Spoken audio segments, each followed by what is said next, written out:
Hello everybody, it is time for chapter 16 of Varjak Paw by S.F. Said, illustrated by Dave McKean and published by Corgi. You can't see it, can you? When I do that, I bet you can't see it. It says Corgi. Well, ladies and gentlemen, I'm going to change my shirt because when I recorded this video, I said the wrong number. So this is a non-standard chapter opening. I hope you enjoy this one. See you soon, bye. Hey, here is another of those great illustrations by Dave McKean that I want to show you. Have a look at it and see if you can think what might be happening in this bit of the story. There's a silhouette of a man, a shadow on a doorway or a wall. If you look down here, you can see the cats. Yeah. But let's find out. At the end of chapter 15, Holly, Tam and Varjak set off towards the park to go hunting. They emerged from Holly's secret alleys into a back street. The city was louder here. Varjak could hear the shrieks and roars of those metal monsters close by. And there were people too. Their long striding shadows flickered on the walls and their shoes click-clacked on the pavement. "Keep your head down," said Holly as she led the way through black, rain-soaked streets. "Don't get seen. You can't be too careful in this part of town." "This is where a lot of vanishings happened," added Tam. That word again, vanishings. Everyone seemed to be talking about it. "What is a vanishing?" said Varjak. "It happens all over the city," Tam whispered, "but especially here. One day a cat's there and the next they're just gone, with no trace, nothing, just gone, vanished." Her brown eyes closed in dread. "Some say it's her." Varjak smiled and looked at Holly, expecting she'd make a joke of it, but even Holly's tail swished anxiously. "The truth is, no one knows," she said, black and white fur prickling. "It's another reason why Ginger and his gang are so edgy right now. They lost a lot of good cats. Who's next? That's the question." The question made Varjak think about home.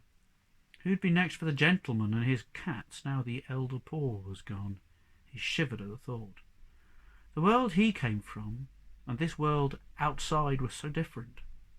The gentleman and the blues meant nothing here. Contessa's house had no gangs or vanishings. Was he all that connected the two worlds? So who was he? And where did he belong? He couldn't go home without a dog, that much he knew. What would it take to make a new life outside? "Maybe I should be in a gang," mused Varjak. In a gang? It wouldn't matter that he wasn't a proper Mesopotamian blue or that he'd failed his family. No one would know, no one would care. He could be himself, he could be part of something, he could even have friends. "Gangs are always pushing you around, telling you what to do," said Holly. "It's nothing but yes, boss this and yes, boss that." "My gang would be different," said Varjak. "You could do what you liked in my gang." "Who's going to be in this gang with you?" "Well, there's you two, and there's me. And that's a start." "It sounds like fun," said Tam. Holly laughed. "Do you think so? What about the small problem that one of our gang doesn't have a clue what he's doing?" Varjak stopped and stood up straight. "There were 5 of them," he protested. "Oh, I don't mean that. I mean everything. Everything you need to know how to survive in the city, how to find food and shelter, how to stay out of trouble, how to—" "I can find food. I'm a hunter." He knew that she didn't believe him, but he couldn't stop now. "I'm the greatest hunter in the world." "The greatest hunter in the world," she scoffed. "You, pet cat Varjak, you couldn't even get your own breakfast." But Varjak wasn't listening anymore. Stung by Holly's words, he followed his senses down a turning off the street. He was going to show her. "Why are you so mean to him?" said Tam. "It's obvious he can't hunt, but there's no need." "I haven't finished yet. Hey, Varjak, come back. You're not safe on your own. Where are you going?" "To get my own breakfast," he growled.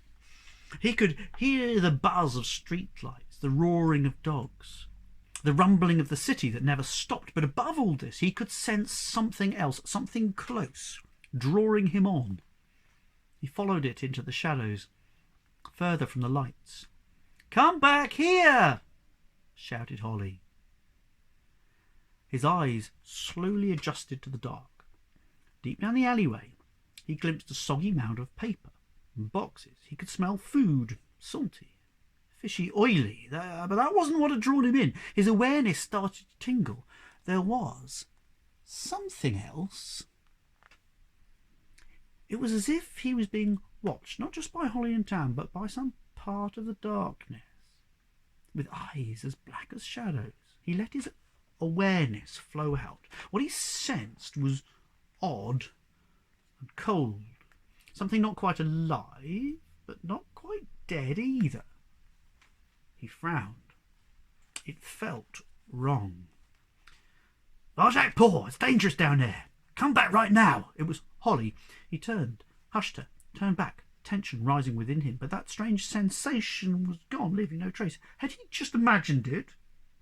All this talk of vanishings was getting to him. Puzzled, he probed the shadows again with his whiskers. Motion. This time he felt motion out there in the dark. What was it? Hidden behind the rubbish, something small and sleek was moving. A mouse. It was only a mouse. He let out the tension and grinned. That must have been it all along, nothing more than a real live and very breakfast-sized mouse. So this is it, he told himself, your big moment, your first prey. This is not a toy, this is not a dream, it's real. It's happening now. Don't move, not till it's in range, don't even breathe. Here it comes, here it comes. It thinks it's safe. Hunting. The third skill. When you stalk your prey, you become your prey. Varjak's senses went out to it, tracing its tiniest movements, merging it in his mind. The mouse came closer and closer. Crack!